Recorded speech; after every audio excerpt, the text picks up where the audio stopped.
the way that we use data now, given the immense amount and also types of data that we can buy, we can collect and scrape, and the technology, the intersection of technology now to be able to process that really fast, really smart, and cheaply, accurately, we are in such a beautiful time to be alive because we can suddenly make better decisions with data. So I've always been around data, right? But I love the idea of smart cities because it's about bringing smart technology with people to make better decisions. It's not just technology, it's people and tech. It's combining data with people. It's combining art and science. It's combining creativity with analytical thinking. Hi, Smart Community friends. In this episode of the Smart Community Podcast, I have a really brilliant chat with Elisa Choy, an economist and a data strategist and the founder of Maven Data. We talk about Elisa's background in data and strategy and her passion for making better decisions with data, as well as why it's important to the smart community space. Elisa tells us what Maven Data does and shares some really interesting examples of some of their research and insights, such as around the COVID vaccine in Australia, racism in Australia, and also global wellness trends. We talk about the way data can help us predict trends and behaviour change, and what local governments can learn from the insights from Maven Data, as well as bringing traditional research methods, new market data insights, and key stakeholders together to have better conversations. We finish our chat discussing the emerging trends of questioning existing systems and challenging the status quo, particularly with regards to the rise of women's voices and diversity and discrimination in general. For a little bit of context, we actually recorded this episode on the 5th of March 2021. And in this episode, Elisa actually predicts the female raw, the rise of the female raw. She says that her insights show that we were so angry, we hated the patriarchy, what were we going to do about it? And she was questioning why we hadn't done anything about it. So we had a really interesting conversation about that. Now, lo and behold, on March 15th, the Women's March for Change happened here in Australia. So it's predicted here first, the rise of the female voice or the female raw, predicted here by Elisa Choy. Now, as always, we hope you enjoy listening to this episode as much as we enjoyed making it. Welcome to the smart community, smart regions, smart towns, and smart cities. It's where we live, work, and play. With smart communities, the future starts today. Big data, smart mobility, emerging trends galore. The Smart Community Podcast is what you're looking for. Hello, Elisa. How are you today? I'm well, Zoe. How are you? I'm very well, thank you. I'm really excited to have you on the podcast. So let's just jump straight in. And can you tell us about your background and what you're passionate about? My background. Okay, so I guess it's very unconventional and a bit of a choose your own adventure because at times they weren't my adventures chosen to me. I've been, a generalist across many industries and many different roles. But always the through line has been data, strategy, and outcomes, commercial outcomes. So I spent 8 years in finance, banking, consulting, and then the GFC hit in 2009. So I completely pivoted and I spent the next 8 years in marketing, insights, analytics, and retail.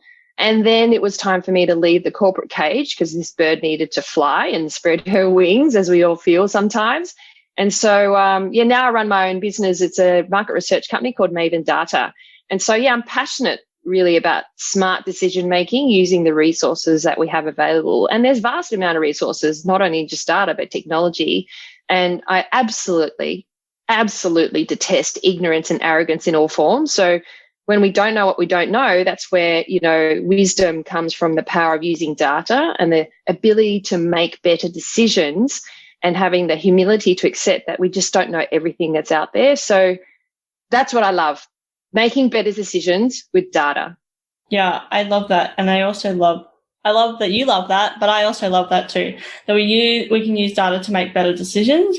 And sometimes it's in really exciting areas, but sometimes it's really in quite mundane areas, but it makes it exciting because we can get insights that we never thought were possible. That's right. So we just can't assume that we know everything. You may be an expert in an industry, which is great context, but we are surrounded by a constant sea of change, and we collect data about this change. And the world that I work in is online, so I call that the market data. In navigating markets, you need to look outside what you know, whether you collect it in your business or what you know in your head. You've got to look at the market data around you. Absolutely. Well, let's jump into what sparked your interest. And I normally ask what sparked your interest in smart community space, but tell us about smart city space, but also how you got into data in the first place. I've always been in data, I guess, financial data, business data, stuff we collect, financial information, business information. So I've always been trained, all of us actually, whether you're an accountant or a lawyer, everything is data-based. But the way that we use data now, given the immense amount and also types of data that we can buy, we can collect and scrape, and the technology, the intersection of technology now to be able to process that really fast, really smart and cheaply, accurately, we are in such a beautiful time to be alive because we can suddenly make better decisions with data. So I've always been around data, right? But I love the idea of smart cities because it's about bringing smart technology with people to make better decisions. It's not just technology, it's people and tech. It's combining data with people. It's combining art and science. It's combining creativity with analytical thinking. So I'm so excited to be part of this podcast today because smart cities brings all these concepts together, and so we can change the world one bite at a time. Love it. So what is a smart community to you?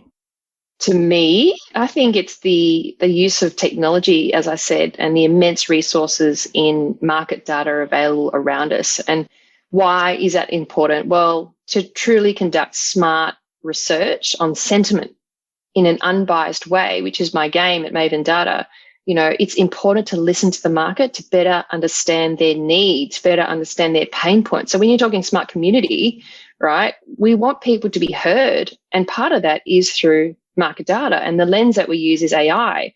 So the traditional methods of surveys, polls, and focus groups, they're no longer really relevant for the big economic, strategic, community-based questions. Like, if you had to survey a few thousand people on whether, like, for example, taking the COVID vaccine is the right method, well, it's like surveying a few thousand people on what they think and feel about this massive, multifaceted issue that impacts our community.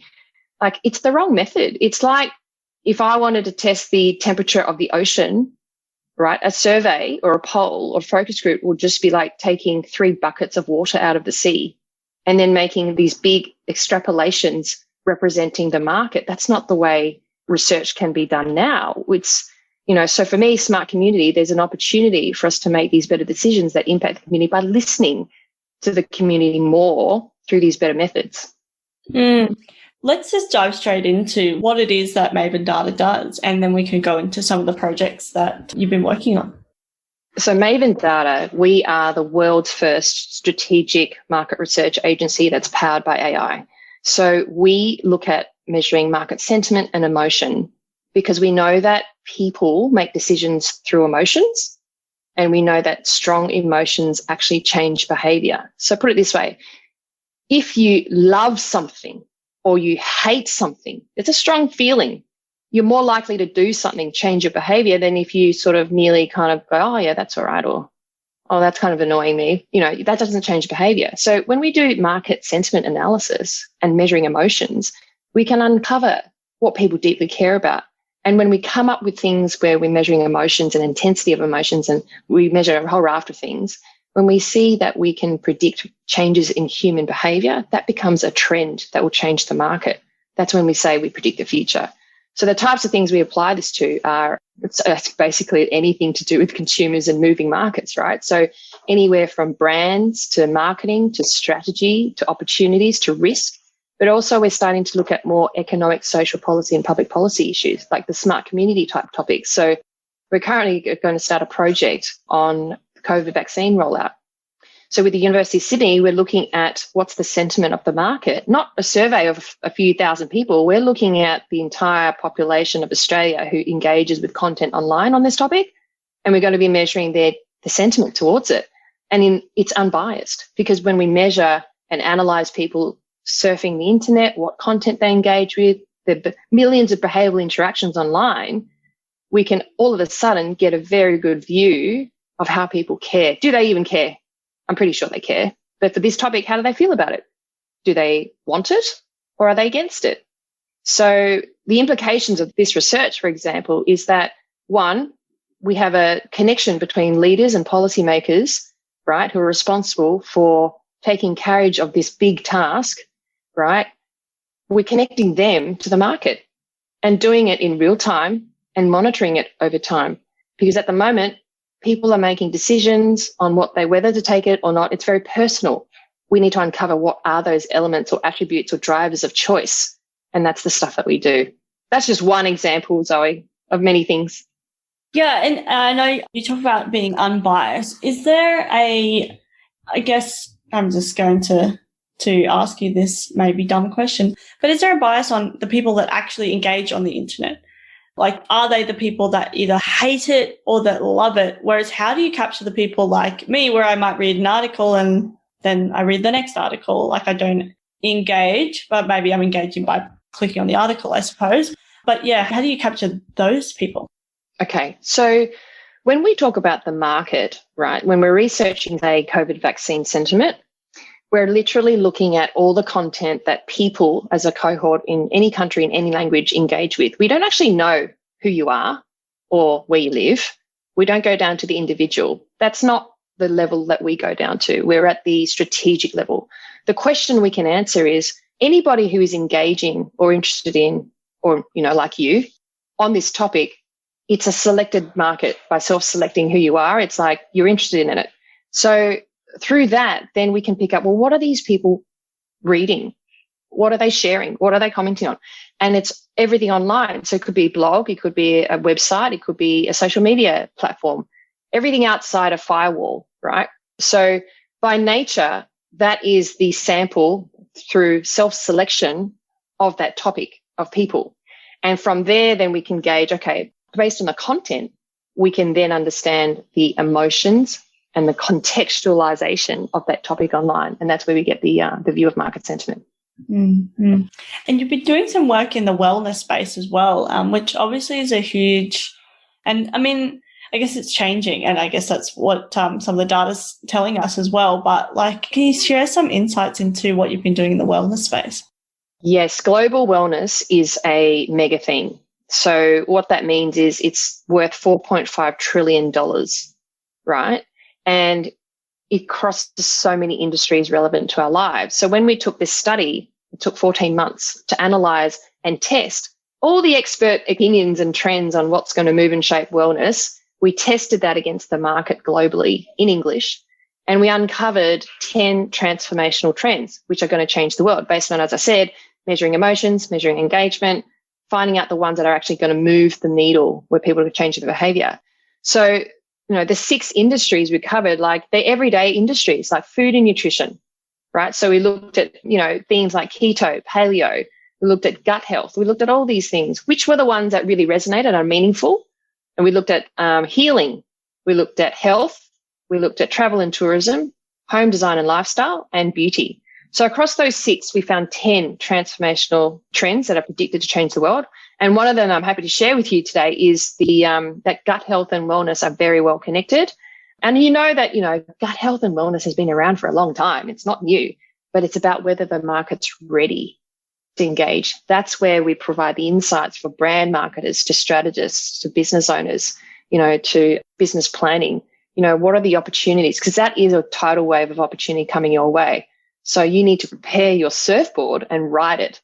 So that's what we hone in on. So we have a world first inaugural predictions report suite that's available through Maven Data, which covers 200 of these trends, and we've tested them all. Not everything's relevant, right?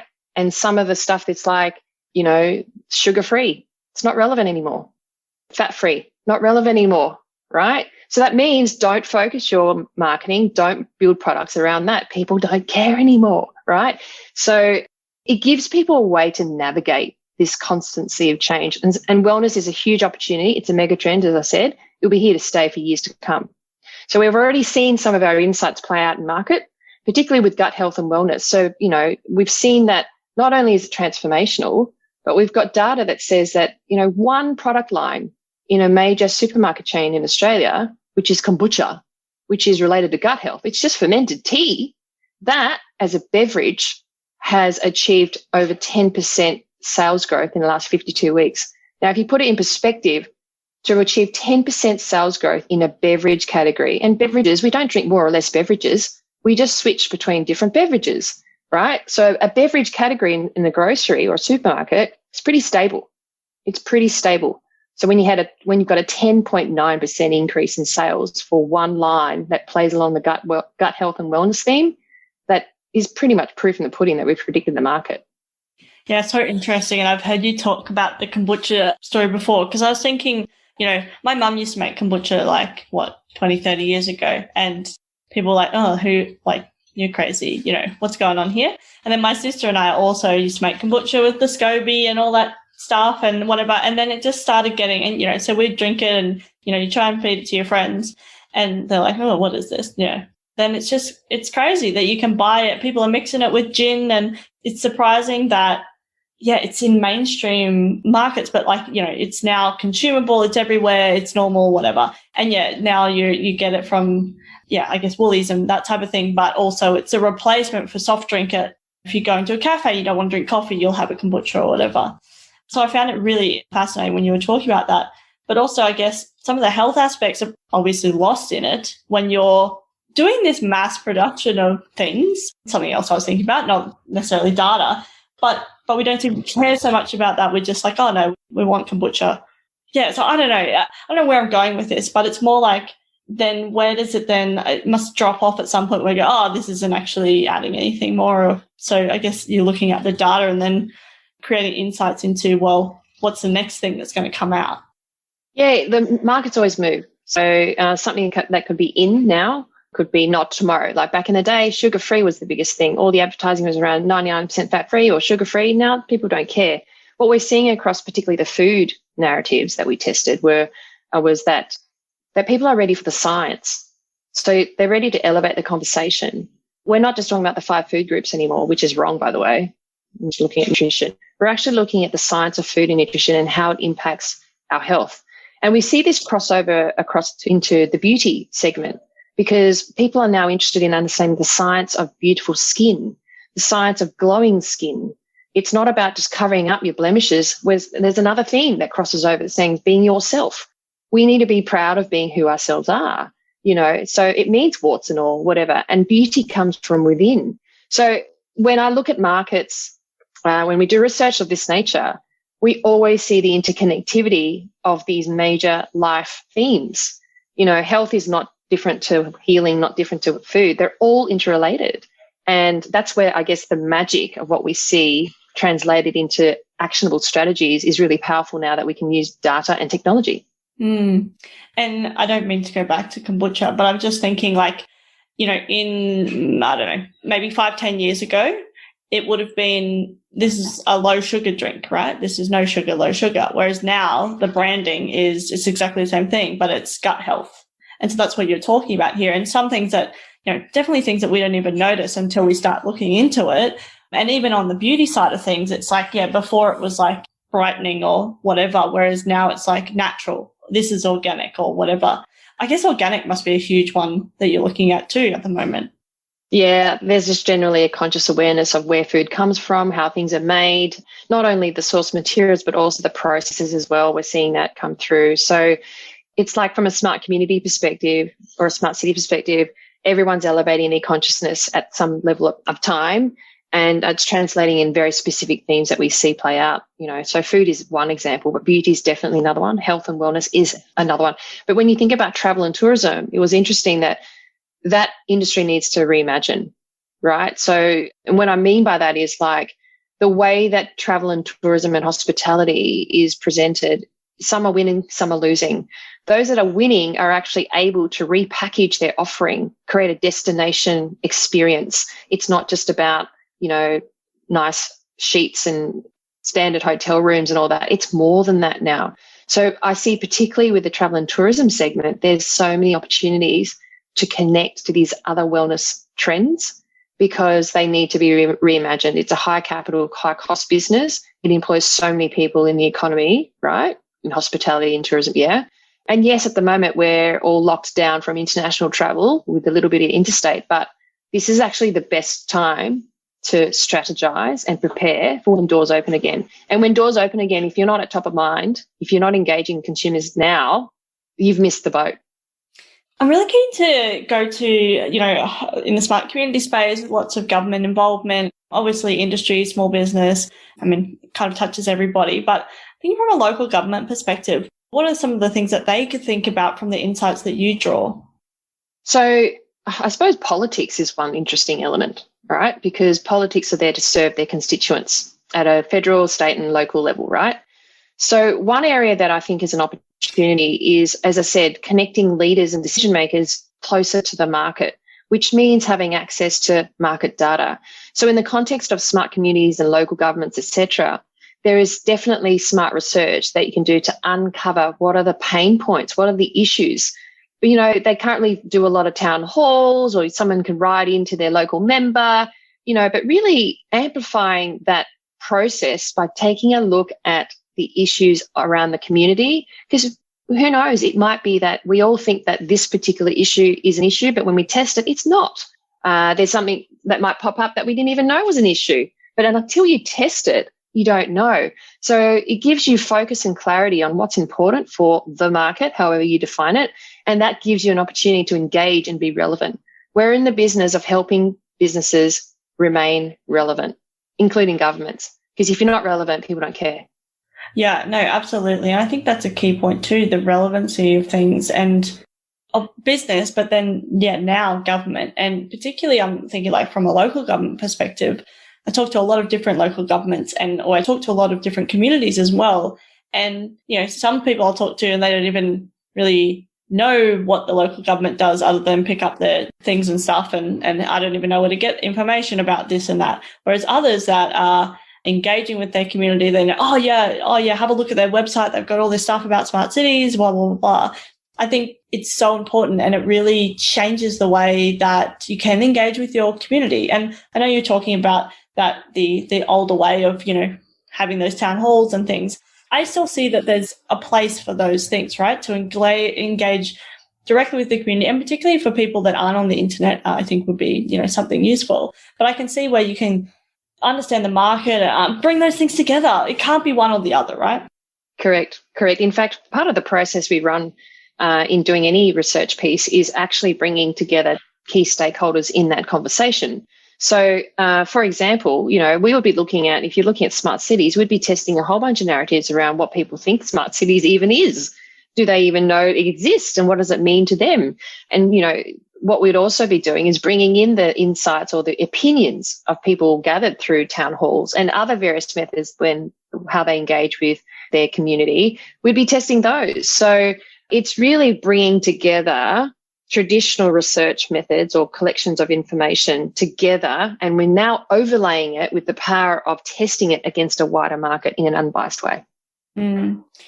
And I know some of your other work was about Australians and racism. Can you share any insights on that? Because obviously it's a very important and a huge topic, particularly coming out of 2020. Yeah, so this was part of a study we did late last year around migration into Australia as a topic. So I've been working with an associate professor at the University of Sydney who's an expert in migration. So she's provided the context around what I should be testing. And the main question was, what does the world think of in terms of migrating to Australia?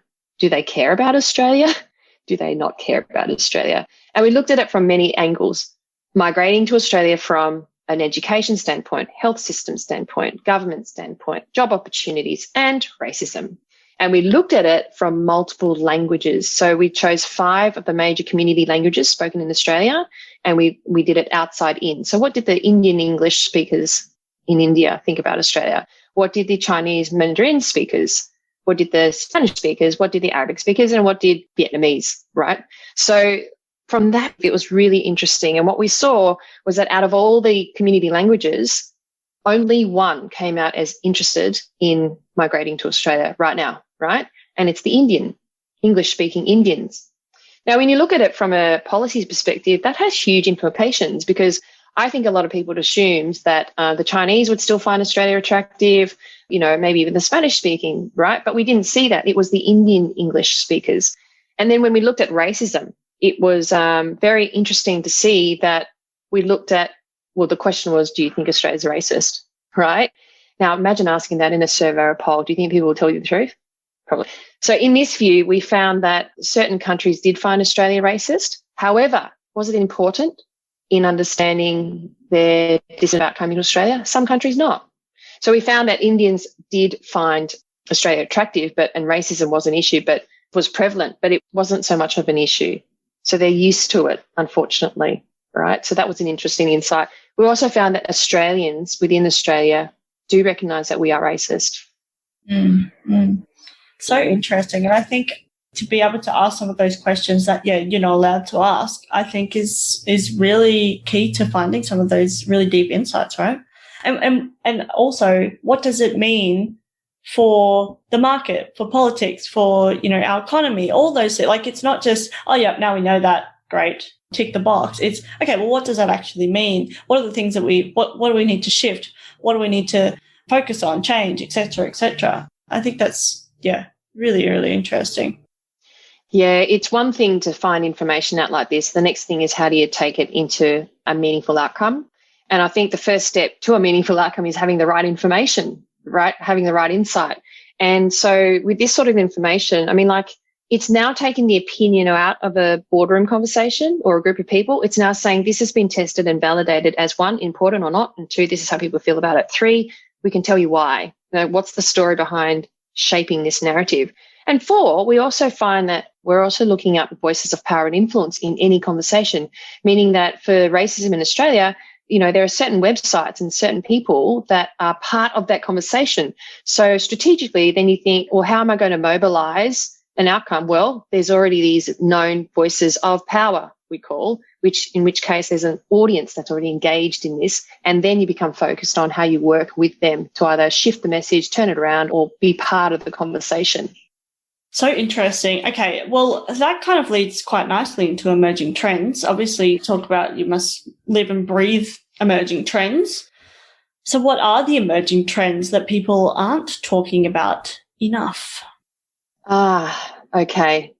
I am glad you asked this question. It's actually very topical, given the current time we are recording this conversation. So some of the emerging trends I see across all the different studies that we've done for clients and industry are, obviously, there's the rise of the woman's voice. There is a questioning and challenging of the existing system of politics, system of corporate, system of economy. We are seeing that play out in a number of narratives we've tested, which have very strong, what we call timeless, deeply relevant and engaging classification with emotion. So we've looked at misogyny, patriarchy, white supremacy, Me Too. We've looked at women in leadership. We've looked at a lot of different things. And so one, I'd say, overarching community, society, emerging theme I'm seeing is that it's the challenge of the status quo of what's happened over the last 200 years, the way the system and politics around the world have moved and shaped how we lived and worked, right? So the disturbing thing I see in this research is that things like even workplace bullying, when I looked at this 2 years ago, when I see emotions, it's deeply, intensely negative, as in people are really upset, really, really upset. And I see that from the colours of an emotion wheel, right? When I tested it again last year, again, same story, deeply emotional, deeply red. And then I see it again now with patriarchy, same thing, deep, emotional red. It's very rare you see that, but it's disturbing to me because we accept it. We've accepted this pain, this condition for so long. And then it makes me think, why did we accept it for so long? Because the theory is that if people feel very strongly emotively about something, they're going to change their behaviour, right?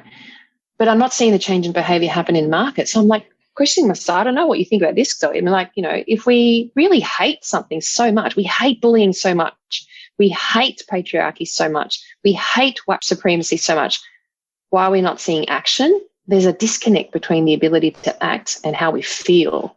I haven't figured that out yet, but maybe now's the time. Is it the power? Is it the, you were talking about the voices and the power.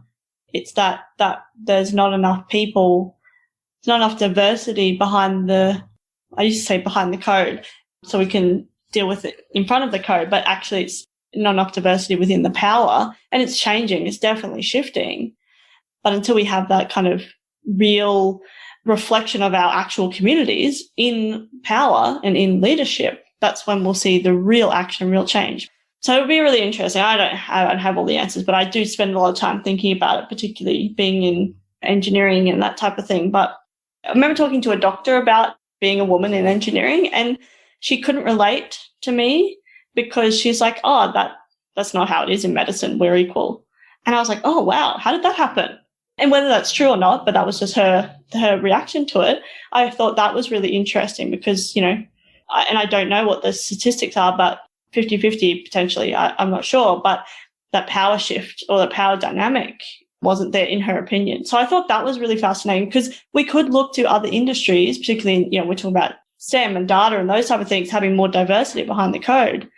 What is it about medicine that attracts certain people there and the creative, women, whatever it is, whoever we're looking at, what attracts them there and not attracts them to engineering or data or whatever. So it's actually about changing that narrative. Yeah, it's an interesting one, isn't it? I don't have the answer, but I think when I think about, look, we've all experienced bullying in our lifetime. We have, or some sort of discrimination in our life, particularly as women, right? So it's like you kind of get used to it, but you hate it. That's what we've picked up on. Like, it's part of society. Yes, we bloody hate it. But I think now when you think about emerging trends, the rise of the female roar, there's the help of social media, which allows us to connect with like-minded people who had the same lived experience, so you're not alone. There's an elevation and recognition that this is a worthy conversation, like the likes of the Australians of the Year in 2021. Those are little signals that for all of us to say, you know what, we do have the right to have a voice and be who we are. And there's mechanisms now, like we never had mechanisms before because we didn't have social media. We couldn't put our views out there to share our views with the world. So, and it also makes things accountable. So all the bad behaviors in the past, it's like now there's a mechanism to actually bring it to the forefront and have a conversation. So I think we're at this very interesting precipice of change, and the voice of the female roar is going to come through stronger and stronger. And it's actually it's coming through the younger generation, right? You look at your Greta Thunbergs. When we predicted the rise of Greta Thunberg back in January 2018 because we were looking at climate change. If you remember casting your mind back to 3 years ago, people were still debating, oh, is it a myth? Is it this? And is it the science? Is it whatever? Is it political? Back then, we picked up on the fact that there was a groundswell of momentum amongst young people. And then you had 15 months later, in March 2019, in Australia, 40,000 school children leave school and protest for climate change. And then 6 more months in September 19, we had Greta Thunberg and the global climate change strike when 400,000 people in Australia walked the streets. So it's the young generation who goes, you know what, I'm going to have a voice. I have a mechanism to shout my voice out. And they're braver than we ever were when we were that age. So I think it's the emerging trend is that we are challenging the system and we hate it so much. Given the sentiment around it, there's not going to be much momentum required. You just need a mechanism. You need an enabler. And I think it's about individual ownership of the action and issue. You don't have to wait for a government to put out some big policy or a corporate policy. You can take action yourself. Every single day. Yes. And I think that's true while you're talking there. It's the tool, right? Like younger people have given the tools, but not just social media or whatever it is. They've actually been given the tools mentally to know that they can make a difference, right? And I think, I was always told that I could do whatever I wanted to do, and I believed that, and then I went and did it. And particularly I grew up in a regional area. I didn't know that, girls weren't engineers, or very little. There wasn't many. And so I didn't realize that there was this thing, I just went, and then I went to uni and went, oh, I'm one of, 20%, 1 of 5. Not even that. It's probably less than that. But I was like, okay, this is a thing. But then I didn't realize that what the consequences of that were was that I was different, because I was always different and I actually really enjoyed being different. Whereas I couldn't understand when people didn't, until you get discriminated against because you're different and you're like, oh, okay, what's happening here? And then, of course, coming from a background where, there was only a small amount of difference and not a huge amount of difference, that the discrimination, the scale just goes up and up, right? And I can't imagine, because I've never been in a situation where I've been discriminated against because of the color of my skin and those type of things as well, which is horrendous and awful. And I think those type of things we definitely are saying no to, but we know still happen, and what are we going to do about it? And I also think there's a link between that and smart communities, in the sense that, like you were just saying, that people now can say, no, I don't agree with that. And the transparency is something that I think smart communities can bring, and the trust that will bring as well. And it's a long game. It's not going to happen tomorrow. And I think, like you were saying, like with climate change, is it real? Is it not real? I don't know what's going on, whatever. And now we're going, oh, it's science. Okay, cool. That's, we're going to actually do something. What are we going to do about this now?